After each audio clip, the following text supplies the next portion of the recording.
Hello YapaTree viewers, welcome back to our channel. Today we have a special topic that many of our expat readers have been curious about: home loans in Ecuador for expats. I'm your host Jason, and joining me is our main real estate agent Xavier. Xavier, thanks for being here today. You and I work together on a lot of real estate deals here in Cuenca, and one of the most persistent questions we get is, how does real estate financing work? Like, does it work the same way as it does in the US? Can I get a mortgage or similar type questions? Can you just briefly explain the general situation when it comes to expats obtaining loans in Ecuador? Hello, Jason. Hi, everyone. Yes, that's a very common question that we have from our customers. However, I got to tell you that it's not really easy to get a loan for an expat. I'm not saying it's impossible, but it's not easy. Many agents are going to tell you that it's not possible, but we have found out that there are some ways an expat can get a loan or a mortgage. Okay? I will explain that later, I think. I do wish it was easier for expats to obtain financing here. Can you just walk us through some of that eligibility criteria that you mentioned? Well, number one, to get a loan in Ecuador, you got to be an Ecuadorian.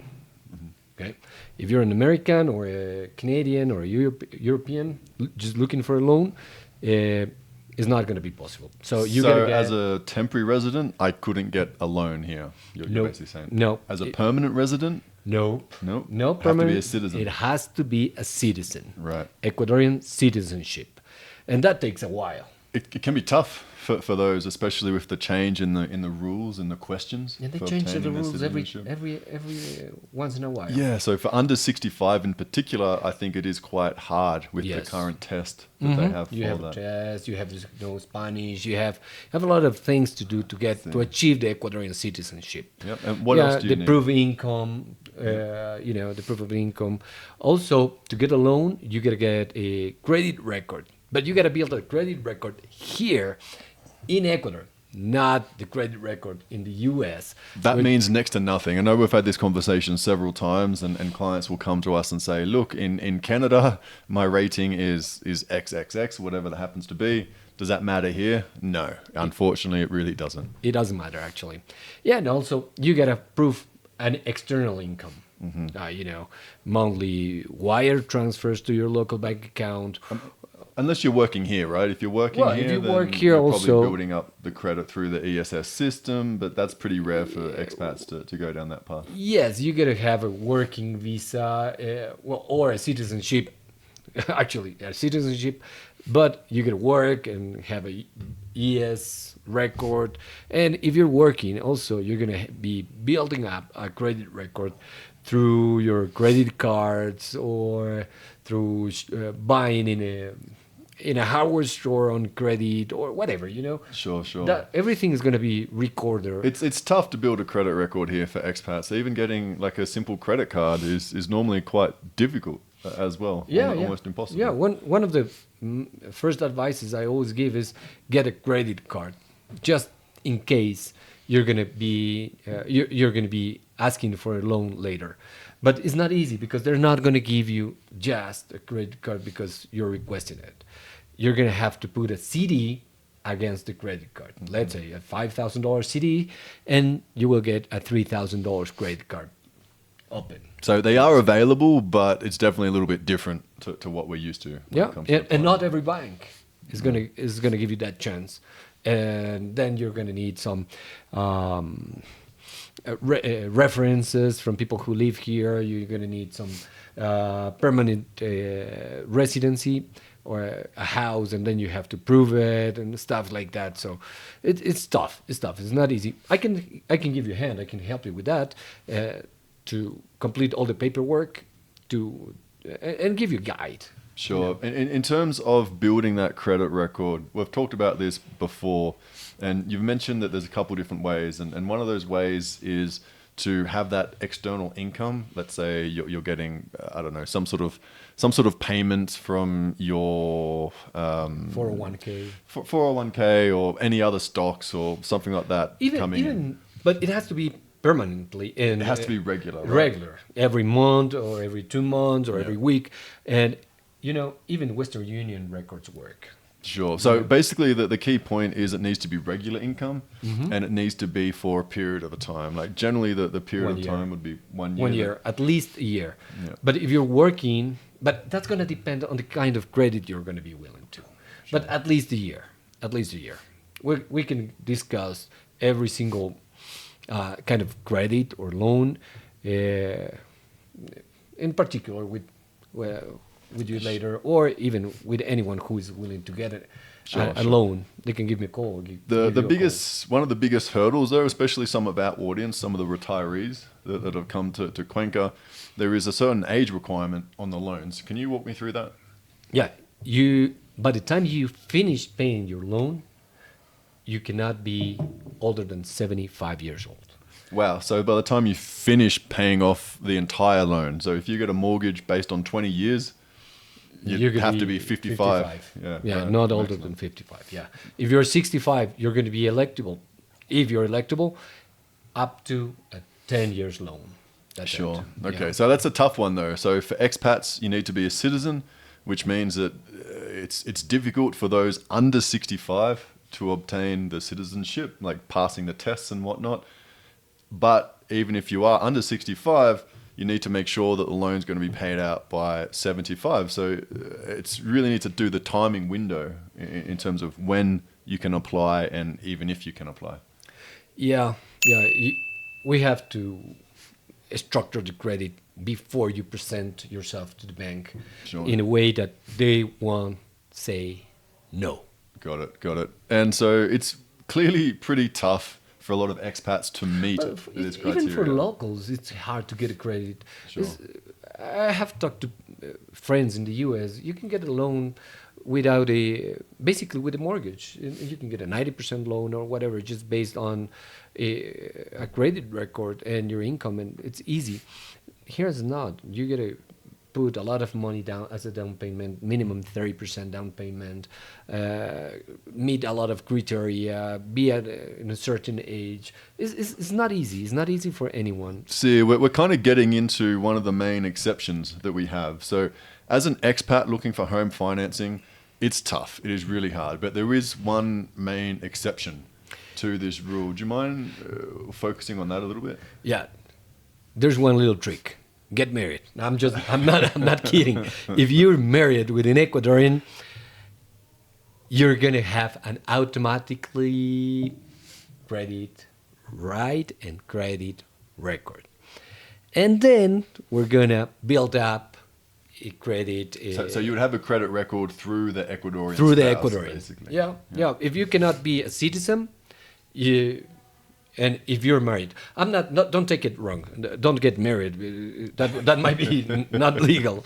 But if don't get married just to get a home loan. Let's be very, very clear. I know Ecuadorians who get married with Americans to get visa in the US. Yeah. It could work. But the idea is if you're married, and not just unión de hecho, not just living together. Legally married. Yep. And it doesn't matter if you're legally married in the U.S. Or in Ecuador. You have, we will have to record the marriage certificate from the U.S. here in Ecuador, and we'll take care of that. Then you have the chance to get a loan, a mortgage for your house. Sure. And the loan itself, because we have the spouse involved in this, is the loan under both parties' name, or would it just be under the spouse's name? Nope, it's going to be on both parties. Okay. On both parties, and the asset, the house, is also going to be in both parties. According to the Ecuadorian law, once you get married, whatever you buy is going to be 50% belonging to each one. Sure. And also the debt. If I get it, let's say I get a credit card or a loan on a credit card. This is really common for us to get a credit card on our own. And I get $20,000 credit on my credit card. My wife is also responsible for 50% of that. Sure. It's not fair, but that's the way it works. 50-50. once you get married. So, get married and get a loan. So if you have an Ecuadorian spouse, what are those requirements in order to get a loan? Well, proof of income. We have to prove an income that is going to be enough to cover the monthly payment.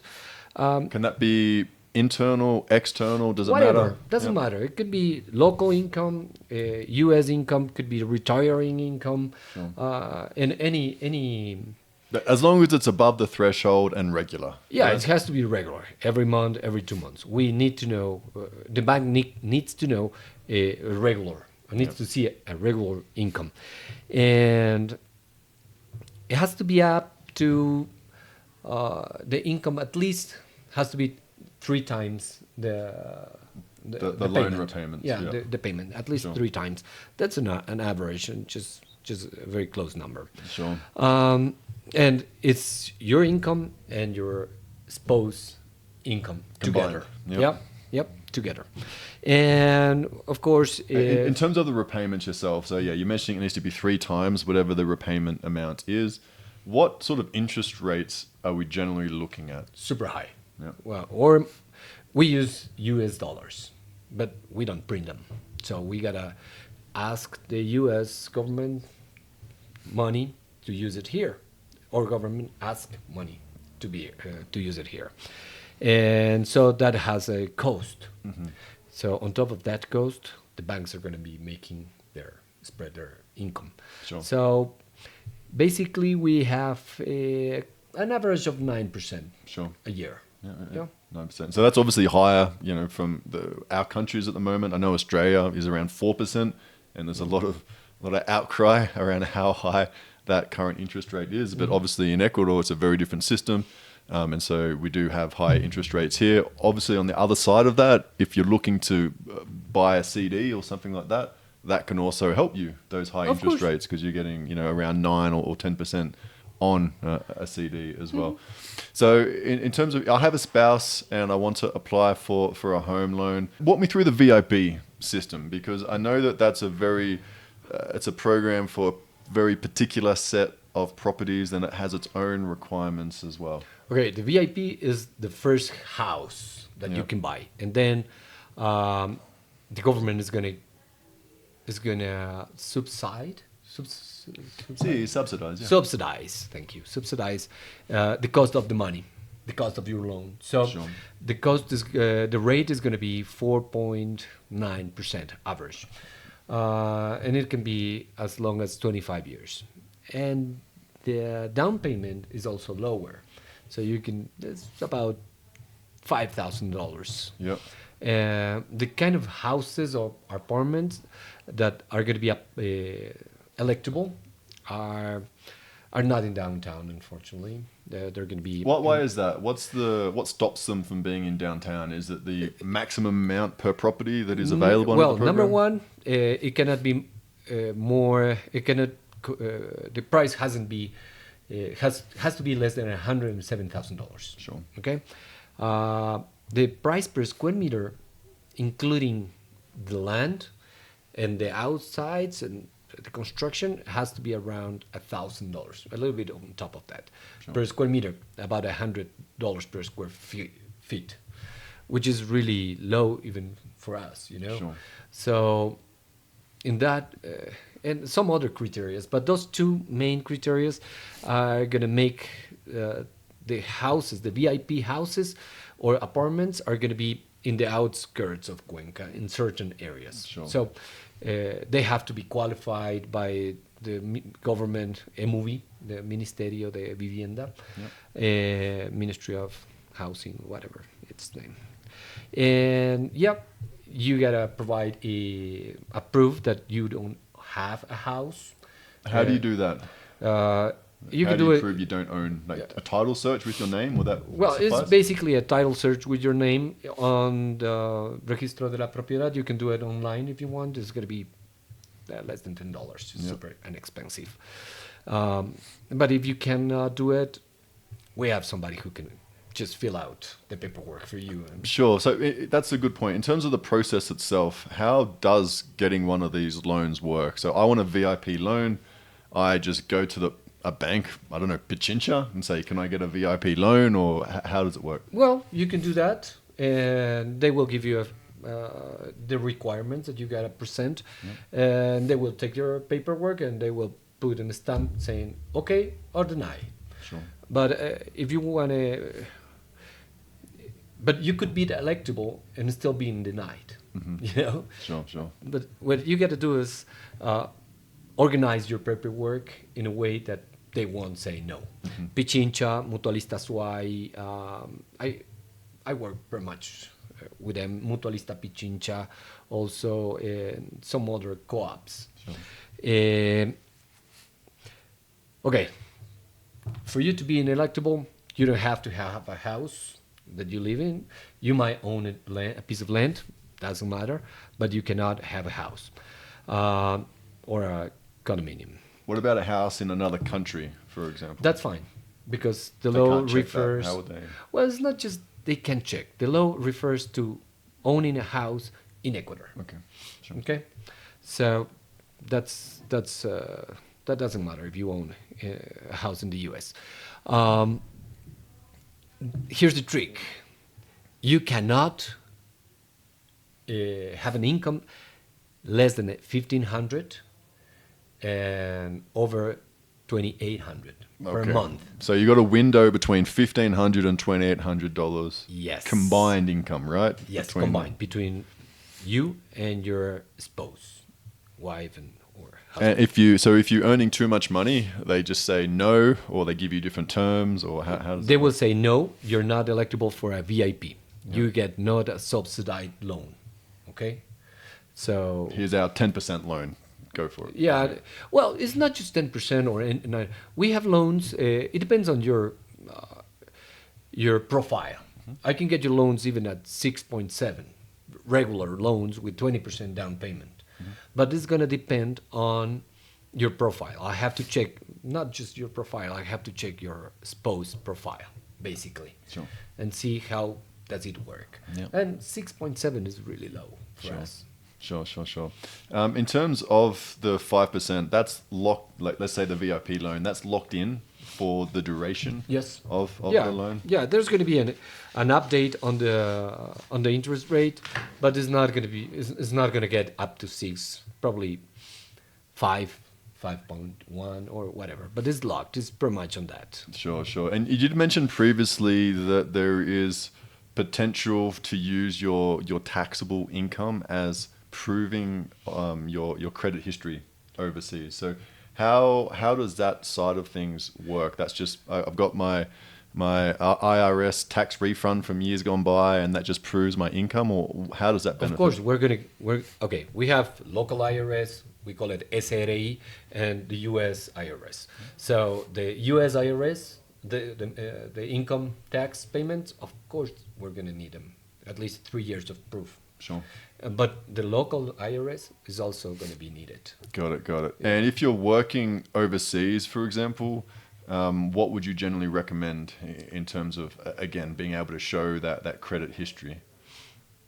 Well, it doesn't matter. As long as you have an Ecuadorian spouse, it doesn't matter where you work. Sure. Okay? And it's going to depend where you work. If you work in the US, well, it's going to be the income tax, 3 years. We're going to need your boss phone number and reference, a letter, making clear how much you make a week or a month. That kind of. Sure. What else do we generally need? Like, my understanding is the basic stuff. You're going to need your cedula, your passport. Your ID. If you own a car here, also, we're going to need your bank statements probably to prove your income, because I understand that not many people work on a regular basis. Sure. Some of them are not going to be working and making declarations here. So your bank statements, doesn't matter if they're local or overseas, they're going to be fine. 6 months usually. Sure. What else? What sort of down payments do clients need to put on for the VIP loans in particular? Well, usually it's going to be $5,000. Yeah. Okay, it is usually $5,000. However, it's going to depend on the price of the property. if the price of the property is a little bit higher, which usually happens because Cuenca is really tough to get $170,000 house. So, Yeah, probably you can get one on 115. What you have to do is the $5,000 plus the difference between. okay. You So know. you only get a loan for the $107,000. Well, actually, the house mustn't. The house qualification at at the government has to be $107,000 this year because Right. that's based on the minimum salary, minimum wage. Got it. Next year is going to be different, but the loan is going to be about $102,000. So you got to cover the difference. I understand. That's Okay. Got it. And anything else or any additional costs that someone that wants to apply for one of these VIP loans needs to know about? Like an application fee, for example. Well, if you're buying from me, it has no cost. Sure. Okay.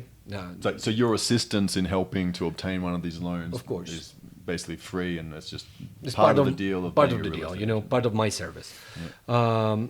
If you're not buying from me, of course, there's a fee.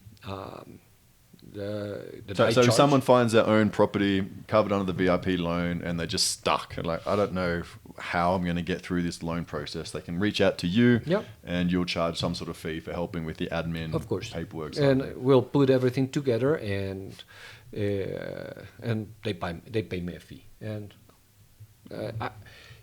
in my almost 20 years work as an agent, I only failed 2 mortgages.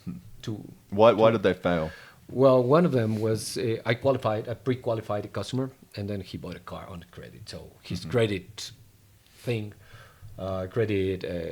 He used up his credit on the car. Yeah, he used it, so Right. he couldn't pay the mortgage. Got it. So, and the other one was he lost his job. So Sure. it was. Sure.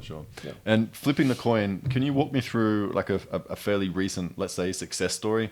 Someone that has purchased a VIP property. Well, through you?